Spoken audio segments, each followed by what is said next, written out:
अस्सलाम वालेकुम दोस्तों पाप नगर ड्रामे में मां तव्हांखे ॿुधाईंदो हलां त सारंग ऐं मल्हार जो झगड़ो थी चुको आहे ऐं पाण में हिक ॿिए जा वेरी दुश्मन थी चुका आहिनि ऐं मल्हार सम्झे पियो त मूंखे जेको आहे त सारंग गिरफ़्तार करायो आहे, पर दोस्तो सारंग गिरफ़्तार नाहे करायो। रईस बालाज ख़ान मल्हार खे गिरफ़्तार करायो आहे।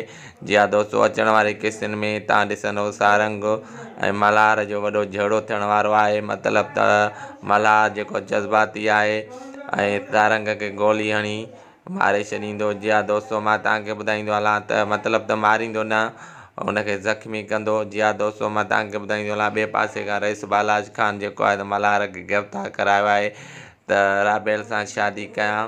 जी हा दोस्तो, अचण वारे किस्तुनि में तव्हां ॾिसंदो त राबेल खे अगवा कराईंदो रईस बालाज ख़ान ऐं क़ैद खाने में बंदि कंदो ऐं ज़बरदस्ती शादीअ जी कोशिशि कंदो। ॿिए पासे खां मां तव्हांखे ॿुधाईंदो हलां मिठल जेको आहे रईस बालाज ख़ान खे इलाज मिंथ करे मल्हार खे आज़ादु कराईंदो। उनखां बाद में मल्हार ऐं सारंग जो झगड़ो थींदो। दोस्तो, उमेदु कयां थो हीअ वीडियो तव्हांखे ज़रूरु पसंदि आयो।